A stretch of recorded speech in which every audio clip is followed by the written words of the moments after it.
নমস্কার সবাইকে, আমি রাহুল আপনাদের স্বাগতম জানাই ট্রেড টক্সে।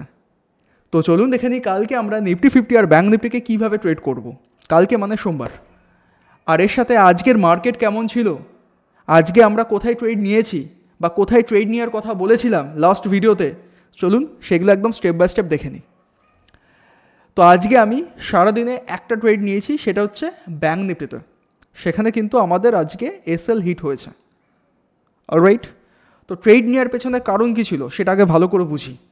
তো এসএল হিট হওয়া বা টার্গেট হিট হওয়া এটা আমাদের হাতে নেই, বাট প্রপার ডিসিপ্লিনের সাথে ট্রেড নেওয়া কিন্তু আমাদের হাতে রয়েছে। তো সেটাই আমি ফলো করেছি। যখন দেখলাম একটা এসএল হিট হয়েছে আমি আউট হয়ে গেছি। তো ট্রেড নেওয়ার পেছনে কারণ কী ছিল? কারণ বিগত 2 সপ্তাহ ধরে বা 3 সপ্তাহ ধরে ফলো করে যদি দেখতে পাচ্ছি প্রাইস কিন্তু এখানে একটা ভালো রকমের রেজিস্ট্যান্স তৈরি করেছে, তাই না? প্রাইস যতবারই এর কাছাকাছি গেছে ততবারই কিন্তু নিচের দিকে ফল করেছে, রাইট? তো আজকে কি হলো? আজকে কিন্তু 5 মিনিট টাইম ফ্রেমে যদি চেক করে দেখি, প্রাইস ওপেন হওয়ার পর কিছুক্ষণ ওয়েট করার পরেই কিন্তু এই হাইটাকে সুন্দরভাবে ব্রেকআউট করে দিয়েছে। সাথে আজকে যখন ওপেন হয়েছিল সেই হাইটাকেও কিন্তু ব্রেকআউট করে দিয়েছে। মানে রেজিস্ট্যান্স প্লাস আজকের হাই দুটোই কিন্তু ব্রেকআউট হয়েছে। তো এইটা দেখে তাড়াহুড়ো করে আমি কিন্তু এখানে কল অপশান বাইং করেছি। তো এটাই আমার মিস্টেক যে আমি 15 মিনিটের জন্য ওয়েট করিনি। এত ইম্পর্টেন্ট একটা রেজিস্ট্যান্স লেভেল, সেটা যখন 5 মিনিটে ব্রেকআউট হয়ে গেছে সাথে সাথেই জাম্প করে গেছি। যদি আমি 15 মিনিট জন্য ওয়েট করতাম তাহলে ক্লিয়ার কাট বুঝিয়ে দিত যে 15 মিনিটে কিন্তু এটা ফলস ব্রেকআউট দেখিয়েছে। তারপর কিন্তু মার্কেট এখানে সাইডওয়েজ দেখিয়ে নিচের দিকে ফল করেছিল। তো সবসময় মাথায় রাখবেন, ইভেন এটা আমি ফলো করি, আজকে হয়তো মিস্টেক হয়ে গেছে। যখনই ট্রেড করবেন কোনো ব্রেকআউট বা ব্রেকডাউন দেখে, চেষ্টা করবেন যে 5 আর 15 মিনিট এই দুটোকেই সাইড বাই সাইড রেখে ভালো করে জাজ করে কাজকর্ম করার। আপনাদের মধ্যে অনেকেই কমেন্ট করে থাকেন যে দাদা ইন্ট্রাডেতে কত মিনিট টাইম ফ্রেমের উপরে আমরা ট্রেড নেব। তো আমি তাদেরকে একটাই কথা বলবো যে সবকটা টাইম ফ্রেমই ইম্পর্টেন্ট, বাট মোস্ট ইম্পর্টেন্ট হচ্ছে 5 আর 15। এই দুটোকে সাইড বাই সাইড রেখে চেক করে দেখবেন। ধরুন 5 মিনিটে ব্রেকআউট হলো, একটু ওয়েট করে যাবেন যে 15 মিনিটও কি ব্রেকআউটটা সাকসেসফুল হতে পারছে বা সাস্টেন করতে পারছে। যদি হয় তখন ট্রেড নিলে সুবিধা হতো। তো এইগুলো একটু মিলিয়ে দেখতে হবে। তো যাই হোক, ব্রেকআউটে ট্রেড নেওয়ার পর কী হয়েছে, ফলস ব্রেকআউট দেখিয়ে কিন্তু আমাদের এসএল নিয়ে নিয়েছে। তো এখানে এসএল দিয়ে আর কিন্তু আমি একটা ট্রেডও করিনি। কিন্তু এই ট্রেডটা না নিলে নিফটি 50তে একটা সুবর্ণ সুযোগ ছিল। সেটা কি? আচ্ছা, প্রথম কথা, আমরা লাস্ট 2-1 দিন ধরে বলছিলাম এটা কিন্তু একটা ইম্পর্টেন্ট সাপোর্ট এলাকা, রাইট? তো সাপোর্টের কাছাকাছি লাস্ট 3-4 বার কিন্তু টাচ করে নিয়েছে। আজকে কি হলো, একটা ফ্ল্যাট টু ছোটোখাটো গ্যাপডাউন ওপেন হয়েছে। ওপেন হওয়ার মাত্রই কিন্তু বড় পিওরিশ ক্যান্ডেল দিয়ে কিন্তু এই সাপোর্টটাকে ভেঙে দিয়েছে। ইভেন বারবার আমি উল্লেখ করেছিলাম 23,136 লেভেল কিন্তু মোস্ট ইম্পর্টেন্ট। লাস্ট ভিডিওতে উল্লেখ করা আছে, একবার চেক করে দেখুন। সেখানে বলেছিলাম এই লেভেলটাকে ব্রেকডাউন করলে কিন্তু আমরা সেলিংয়ের পথে বসতে পারি।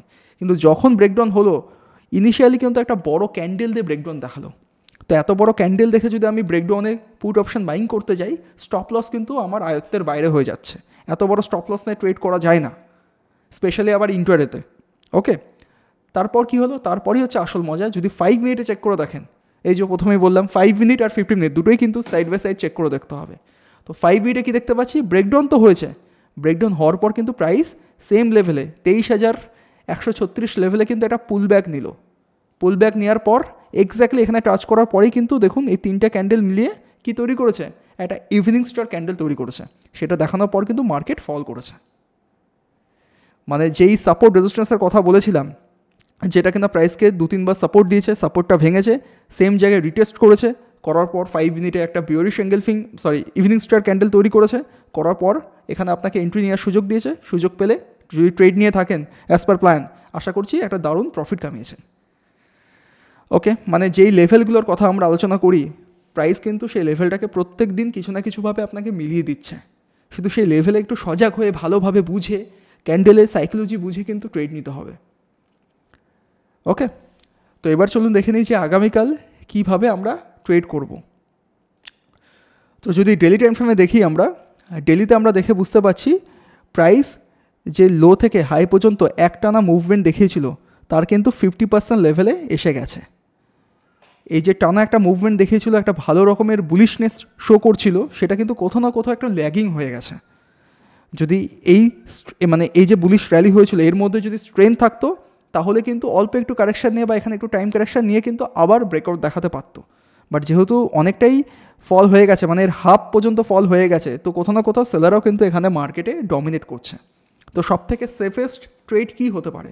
হাতে অনেক সময় আছে, তো একটা ট্রেড প্ল্যান করা যেতে পারে, সেটা এর উপরের কল অপশানগুলো আপনি কিন্তু শর্ট করতে পারেন।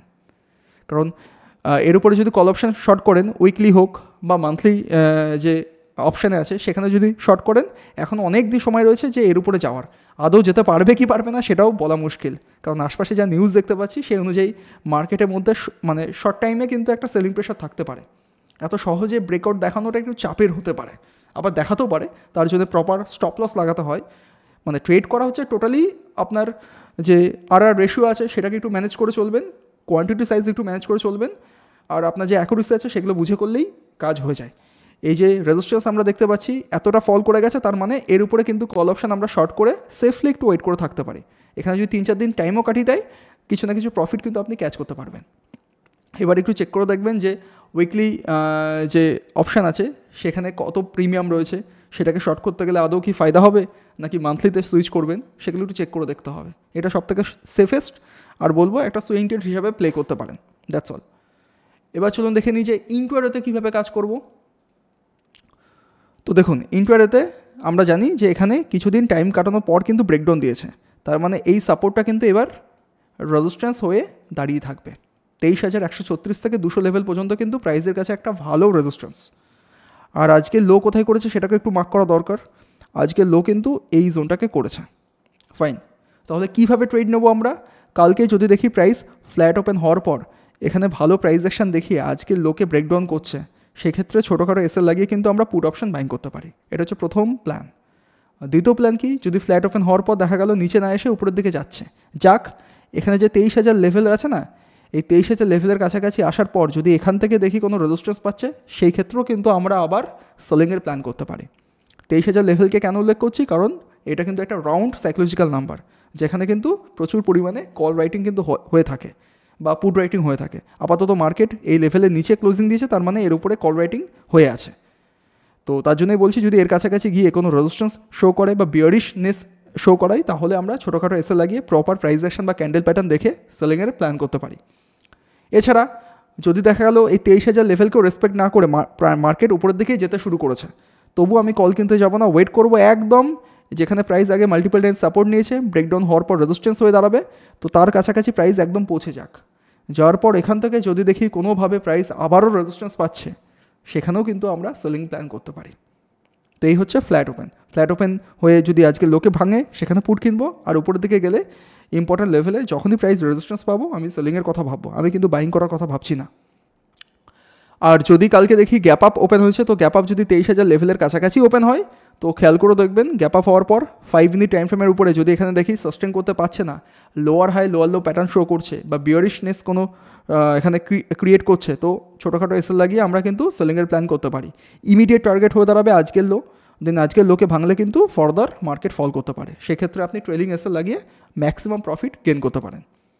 আর যদি গ্যাপ আপ ওপেন হওয়ার পর যদি দেখি 23,000 লেভেলের উপরে সাস্টেন করতে পারছে প্রাইস, করতে করতে দেখা গেল উপরের দিকে যাচ্ছে, উপরের দিকে গেলেও আমি কিন্তু কল অপশন কিনতে যাব না, মানে এইটুকুনি জোনের মধ্যে আমি কল কেনার কথা একদমই ভাবছি না। যদি উপরের দিকে যাই, যাক, যার পর এই 23,136 বা এই রেজিস্ট্যান্সের কাছাকাছি প্রাইস আসার পর এখান থেকে যদি দেখি আবারও প্রাইস কোনো রেজিস্ট্যান্স পাচ্ছে, সেই ক্ষেত্রেও আমরা পুট অপশন বাইং করতে পারবো। বোঝাতে পারলাম? আর কালকে যদি দেখি প্রাইস গ্যাপডাউন ওপেন হয়েছে, তো গ্যাপডাউনের ক্ষেত্রে এই যে ট্রেন লাইন আছে, এই ট্রেন লাইনটাকে কীভাবে আমরা পেয়েছি একবার ডেলিতে গিয়ে দেখাই, বোঝাতে সুবিধা হবে। এই যে ডেলিতে দেখতে পাচ্ছি যে প্রাইস এই রেজিস্ট্যান্স লাইনে কিন্তু আগে মাল্টিপল টাইম রেজিস্ট্যান্স পেয়েছে, তো ব্রেকআউট হওয়ার পর এর কাছাকাছি এসে সাপোর্ট নেওয়ার একটা চান্স আছে।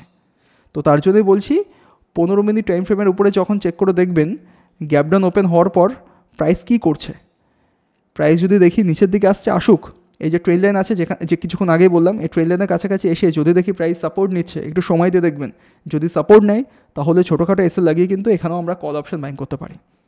আর এছাড়া গ্যাপডাউন ওপেন হওয়ার পর ধরুন প্রাইস উপরের দিকে গেল, আজকের লো বা যেখানে ক্লোজ নিয়েছে তার কাছাকাছি এসে যদি প্রাইস দেখি ভালোভাবে কোনো রেজিস্ট্যান্স শো করছে, সেক্ষেত্রে কিন্তু পুট অপশন আমরা বাইং করতে পারি। তো এই হচ্ছে কালকের নিফটি 50 ট্রেড প্ল্যান। এবার চলুন দেখে নিই ব্যাঙ্ক নিফটিকে কীভাবে আমরা ট্রেড করতে পারি। তো ব্যাঙ্ক নিফটিতে একমাত্র ট্রেড হবে এটাই যে প্রাইস যদি এর কাছাকাছি এসে পৌঁছায়, তাহলে দেখুন অনেক দিন ধরে কিন্তু এখানে বারবার টাচ করছে, ব্রেকআউট করতে পারছে না। তো বারবার যেহেতু টাচ করছে, এই লেভেলটা কিন্তু উইক হয়ে পড়েছে কোথাও না কোথায়। তো এর কাছাকাছি এসে যদি প্রাইস সে ফ্ল্যাট হোক, গ্যাপ ডাউন হোক বা গ্যাপ আপ হোক, এখানে হোল্ড করে যদি ব্রেকআউট দেখাতে পারে, 5 মিনিট আর 15 মিনিট টাইম ফ্রেম, দুটো টাইম ফ্রেমে কিন্তু ব্রেকআউট দেখাতে হবে। তো ব্রেকআউট যদি দেখায়, সেক্ষেত্রে ছোটোখাটো এসএল লাগিয়ে কিন্তু আমরা কল অপশন বাইং করতে পারি। ইভেন আপনি চাইলে এখানে কিন্তু সুইং ট্রেডের জন্য প্ল্যান করতে পারেন, যেহেতু অনেক দিনের একটা রেজিস্ট্যান্স লেভেল, যখন ব্রেকআউট হবে শর্টার টাইম ফ্রেমে কিন্তু কিছুদিন মার্কেট একটা বুলিশনেস শো করতে পারে ব্যাঙ্ক নিফটিতে। তার জন্য বলছি, যদি ব্রেকআউট হয় সেক্ষেত্রে আপনি সুইং ট্রেডের জন্য প্ল্যান করতে পারেন। গেল, এছাড়া আর কোনো কিছু ট্রেডের কথা আমি ভাবছি না। হয়তো মেবি কালকেও এখান থেকে রেজিস্ট্যান্স নিতে পারে, তো রেজিস্ট্যান্স নিলে নিক, কিন্তু রেজিস্ট্যান্সের জন্য আমি আর মানে বসে থাকবো না, কারণ অনেকবার রেজিস্ট্যান্স নিয়েছে, তো সেটা আর খুব দম থাকবে না। ব্রেকআউট হলেই কিন্তু সেখানে সুবর্ণ সুযোগ আসতে পারে। আর বাদবাকি ক্ষেত্রে তো বললামই আমি, নিফটি 50 আছে, সেখানে সেলিংয়ের প্ল্যান করতে পারি। তো এই হচ্ছে কালকের নিফটি 50 আর ব্যাঙ্ক নিফটি ট্রেড প্ল্যান। তো আজকের জন্য এটুকুনি। যদি ভিডিওটা ভালো লেগে থাকে তাহলে প্লিজ ভিডিওটাকে লাইক, শেয়ার, কমেন্ট করে দিন। আর আমাদের চ্যানেলে নতুন হয়ে থাকলে চ্যানেলটাকে সাবস্ক্রাইব করতে ভুলবেন না। আর যদি আপনি আমাদের টেলিগ্রাম গ্রুপে জয়েন হতে চান, তাহলে ভিডিও ডেসক্রিপশনে দেখুন, ধানে ফ্রিতে অ্যাকাউন্ট ওপেনিং লিঙ্ক দেওয়া আছে, অ্যাকাউন্ট ওপেন করুন, ট্রেড করুন, করে আমাদের গ্রুপে জয়েন হতে পারবেন। দেখা হচ্ছে কালকে, গুড বাই।